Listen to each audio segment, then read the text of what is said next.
The movie begins on a large deserted island in the middle of nowhere. The isolated area is surrounded by a vast ocean that borders its sides with no means of escape. A young woman named Zoa wakes up stranded on the island's shores with no recollection of what happened in the last 12 hours. Frustrated, she explores the island, searching for any sign of human life. A few minutes later, Zoa finds an empty bottle lying on the sand. On picking it up, she gets a flashback to the events that led to her isolation. The scene suddenly shifts to 1 week ago when it all began. Back in the city, Zoa returns home after a long day of work and exchanges pleasantries with her younger sister Gabby. Moments later, she settles into bed and is stunned to receive a strange message from an unknown number. Zoa is immediately suspicious of the text, but goes against her instincts and decides to reply to the mystery number. Upon questioning, the anonymous texter reveals that they are the correspondent of a new beverage company named Eden and informs Zoa that she has been selected to attend the company's launch party. The mystery texter explains that the event is an all-expenses-paid trip to a remote island and promises to be a lot of fun. Zoe is fascinated by the offer and quickly welcomes it as she grins at the idea of attending a free island party. Her Nigerian prince will probably even greet her when she arrives. However, before accepting the offer, the correspondent tables a set of guidelines that she must follow. 1. Do not reveal the event's location to a second party. And 2.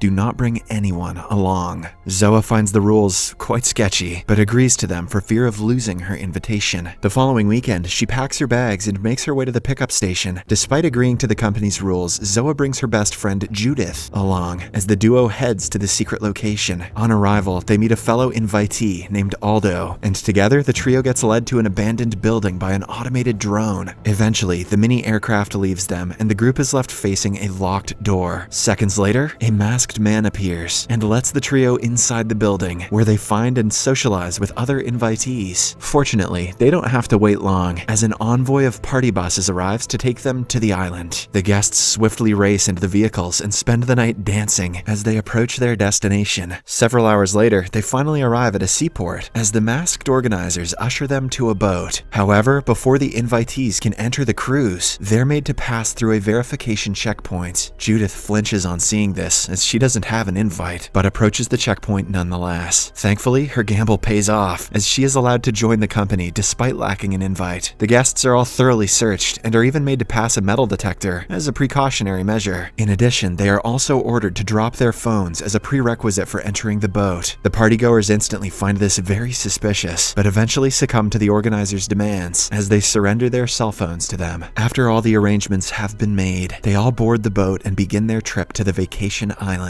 About an hour later, they finally arrive at their destination and are each given a wristband by the ushers. Once settled, they begin partying and spend the night drinking and dancing. During the event, Zoa runs into a guy named Daniel, and the duo instantly hits it off. Amidst the festivities, the head organizer Astrid makes a grand announcement. She reveals that 100 guests were invited to the launch party. However, the beverage company randomly selects only 5 of the 100 attendees to try their new energy drink. The selected candidates include Africa, Ebon, Charlie, Aldo, and Zoa. The 5 guests are individually handed the mystery drink, and each one quickly gulps it and returns to partying. Meanwhile, Judith searches the crowd for Zoa and eventually finds her way to a tent on the island's shores. There, she sees 2 of the organizers attacking and drowning a man in a water barrel. She is instantly spooked by this and races off to continue her search for Zoa. On the other end of the island, Zoa, having a terrible reaction to the mystery drink, wanders in a circle as she hallucinates. She eventually makes her way to the top of a high cliff and is seconds away from falling when a strange man appears and saves her. Zoa continues hallucinating and shortly after, passes out as she spends the night asleep on the cliff. Right then, we return to the movie's start. Zoa wakes up alone and wanders the island in search of any inhabitants. Fortunately, she finds the other 4 hand-picked guests who tried the mystery drink, and together they explore the island for clues. After hours of searching, they realize the rest of the guests have left on the boat, thus leaving them alone on the island. As they try to figure out their next move, a drone appears, which leads them to a mansion on the opposite end of the island. island. There, they are shocked to discover a village of island inhabitants governed by Astrid, the head organizer. She welcomes the stranded group to the modern civilization and explains that they were unfortunately left behind by the company's boat. However, she assures them of the vessel's return and offers them a place to live while they wait. Zoa is relieved to hear this, but is left worrying about Judith. Meanwhile, each of the 5 guests is deployed to a different apartment where they share the space with the other inhabitants. Zoa swiftly makes her way to her allocated apartment and meets her new roommates Claudia and Nico, who turns out to be the strange guy that rescued her the night before. Zoa thanks him for coming to her aid, and the duo instantly hits things off, while a quiet Claudia merely stares at them from a distance. The following day, the group inquires about the boat's arrival. Much to their dismay, they are informed that the boat can't land ashore as the tides are too strong. Though disappointed, most of them believe this and enjoy their stay on the island. However, a distrustful Aldo grows suspicious of the island's activities and becomes weary of the organizers. In the following scene, Zoa spots one of the island's inhabitants named Orson and finds him eerily familiar. Upon pondering, Zoa realizes that he was with Judith on the night of her arrival. Concerned, she closely follows and questions him about Judith's whereabouts. However, Orson denies meeting Judith and displays an aggressive nature, which makes Zoa even more concerned about her friend's safety. Moments later, Orson walks away while Zoa runs to the central mansion. There, she is shocked to see all the island's inhabitants engaging in a therapy exercise. Upon her arrival, Astrid spots and invites her to join the exercise. A skeptical Zoa is hesitant about joining the program, but with some cajoling, eventually agrees to do it. The head organizer asks Zoa a series of questions about her childhood, her family, and her past trauma, causing her to reveal some of her deepest secrets. It turns out that Zoa had a rough childhood, as her mom was a heroin addict, while her dad was absent for most of her life. Hence, she was single-handedly tasked with caring for her younger sister Gabby. At the end of the session, Zoa feels relieved as Astrid hugs and comforts her with a slew of kind words. The next morning, the group is informed that the boat will arrive the following day to take them home. The guests are pleased to hear the news, but Aldo remains suspicious of the inhabitants and decides to leave the island on his own terms. Meanwhile, the rest of the group mingles and settles seamlessly with the locals. Zoa quickly gets attached to Nico, while Iban shares a bond with a resident after the duo plays a melancholic piece on a piano. That night, Astrid and her husband Eric throw a farewell party to celebrate their guests' impending departure. While the rest of the islanders party all night, Aldo plods the terrain and discovers a cargo boat offloading shipment at the shores. Aldo takes this as his chance to escape and rushes back to the party to inform the others. He only manages to find Charlie and tells him about his plan. However, an intoxicated Charlie dismisses him, leaving Aldo with no choice but to escape alone. He swiftly returns to the island's shores and swims to the boat. Once aboard, he hides amongst the cargo and heaves a sigh of relief as he falls asleep. Hours later, Aldo is woken up by the sound of the boat's engine failing. He quickly makes his way to the upper deck and is startled to find one of the islanders staring at him. On her instruction, Aldo falls to his knees and fearfully stares at her. Without hesitation, she whips out a gadget and uses it to pierce Aldo's skull, thus instantly killing him as she returns with his corpse to the island. Right then, it is revealed that the island and its inhabitants are all members of a cult, with Astrid being their leader. She instructs the locals to entice the guests with their charm to have them remain on the island forever. The next morning, Zoa freshens up as she prepares for the boat's arrival. Excited to return home, she heads out in search of her fellow guests. However, she quickly discovers that Aldo is missing and informs the others. On hearing the news, Charlie recalls his encounter with Aldo the previous night and tells Zoa about his escape plan. The revelation greatly troubles Zoa and makes her wary of the locals as she increasingly anticipates her departure from the island. Meanwhile, Astrid's plans to charm the guests into staying were already in action. Due to the locals' influence, Africa and Iban decide to remain on the island and each sign a contract binding them to the cult. Back in the city, Gabby worries about her sister's disappearance and enlists the help of their addict mother. Fortunately, the duo gets in touch with a police officer who files a missing person report on Zoa. However, this doesn't accomplish much, as the police fail to take proactive steps to find her. Frustrated, Gabby tries to convince her mother to take a more drastic approach, but is merely ignored. Gabby swiftly reaches her breaking point and checks Zoa's room for clues about her whereabouts. There, she finds her phone and sees a text from a guy named Daniel, who happened to meet Zoa on the Eden trip. Daniel recounts his encounter with Zoa and tells Gabby all about the invite and the journey to the deserted island. Gabby is intrigued by this and eventually schedules a meeting meeting with Daniel in hopes of finding her sister. In the following scene, the Islanders reconvene for their periodic therapy session. This time, Charlie is handpicked to share his story. Just like Zoa, he is initially skeptical about joining the session, but is eventually coerced by Astrid to open up. Charlie talks at length about his estranged relationship with his family, especially his mother, due to the loss of his baby sister. It turns out that she died in a drowning accident when they were kids due to his negligence. Hence, his mother has hated him ever since and hardly ever spoke to him. Hearing this, Astrid consoles Charlie. However, before she can continue the session, Zoa sees through her antics and has a fiery outburst. She calls Astrid out for manipulating them into staying and accuses the locals of lying about the boat's arrival. Eventually, Nico pulls an angered Zoa away from the group and asks her to meet him later that night if she wishes to discover the truth about the island. Zoa is perplexed by his explanation, but agrees to see him later that day. At nightfall, Nico leads her to an underground cave and shows her a corpse lying on a wooden structure. Upon inspection, Zoa is horrified to discover that the dead body on the pile is actually Judith's. The episode ends with Zoa erupting into a scream as tears trickle down her cheeks. To see what happens next, watch the second part in Series Recapped.